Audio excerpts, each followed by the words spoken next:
All the remaining components on this bandsaw are either from steel or plywood. I could only buy 12mm thick sheets, so I had to glue 2 or even 3 layers for some components. I'm cutting them to correct dimensions on a table saw.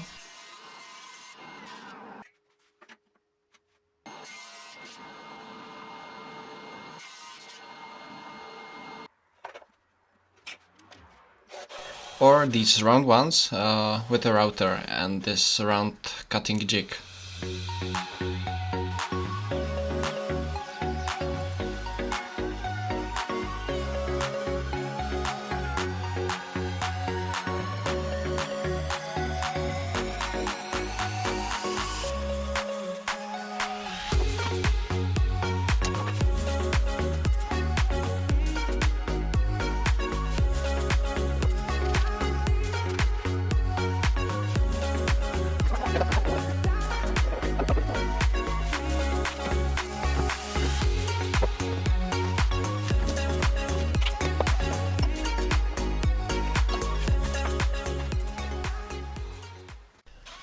As you have probably guessed, these are the main wheels on which the blade will run.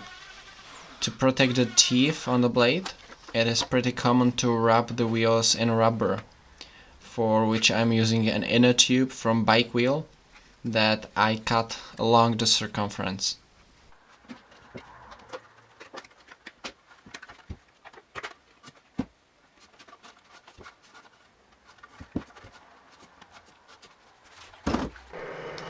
Now comes the interesting part. Most of these DIY wooden bandsaws have the wheels attached via bearings to a stationary shaft.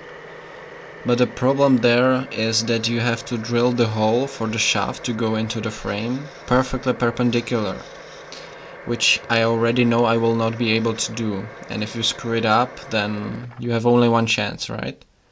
So instead, I created these circular blocks, wooden blocks, that are essentially bearing housings. The bearings are press fitted into them, and then this whole block can be attached to the frame with screws already in the correct position and perpendicular.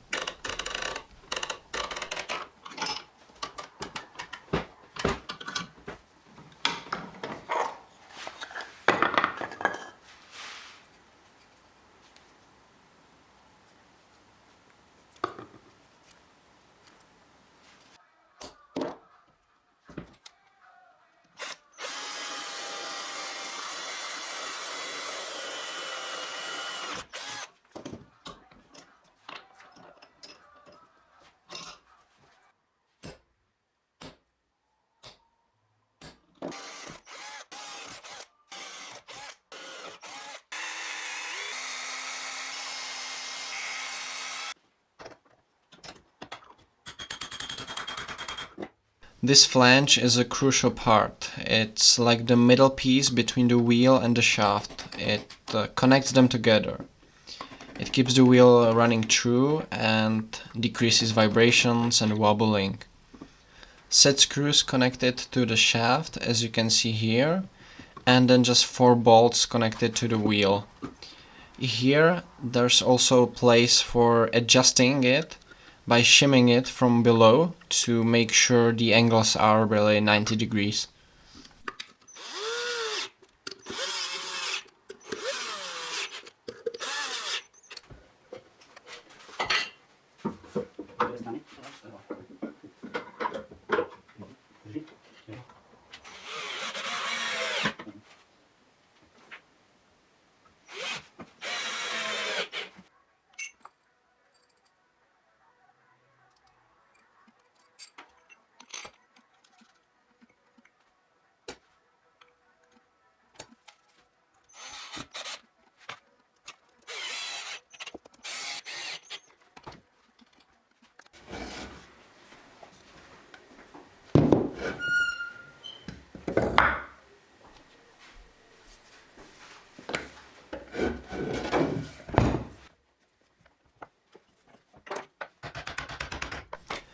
The upper wheel mounting is similar, but it's not connected to the frame directly, but it's connected to this block that attaches with these gray linkages to the rails, in which this whole assembly can move up and down to tension the blade.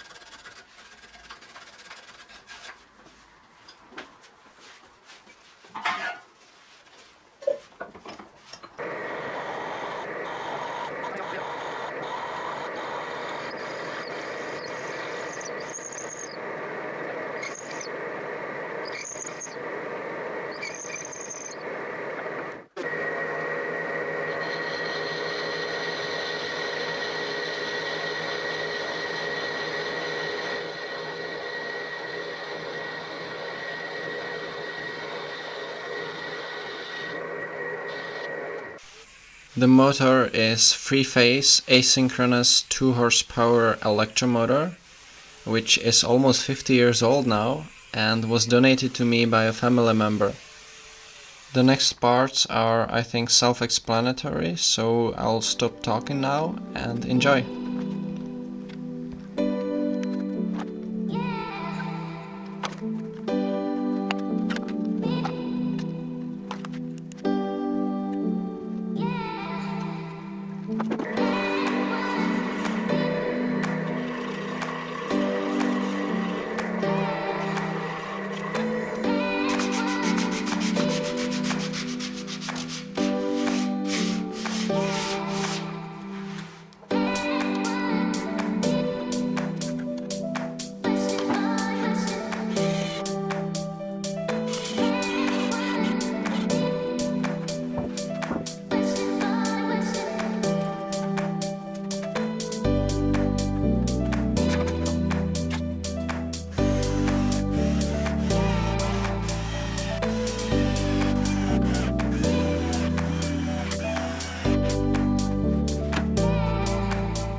The wheels were not perfectly round after mounting, so I just used a chisel on the lower one, which could already be powered by the motor. But the upper one is not powered, it only rotates because the blade is on, and of course you cannot put the blade on if you want to remove material from it, right? So I came up with this monstrosity here.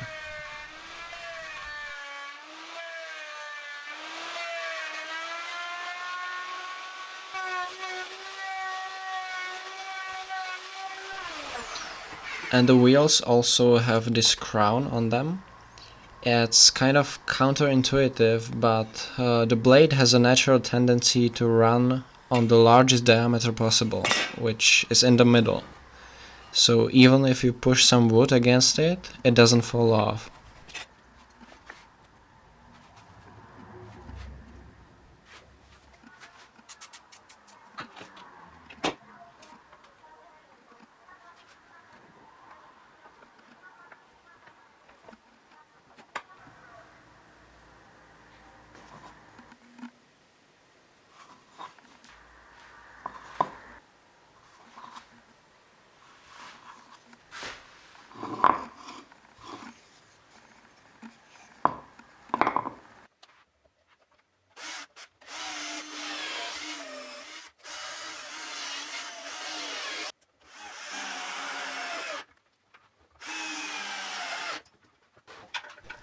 That is it for this part. In the last one I will make a table for it and a cover, and explain all the features, all the ways it can be adjusted, and show you, of course, what it can do, cut some wood. Thank you for watching and have a great day.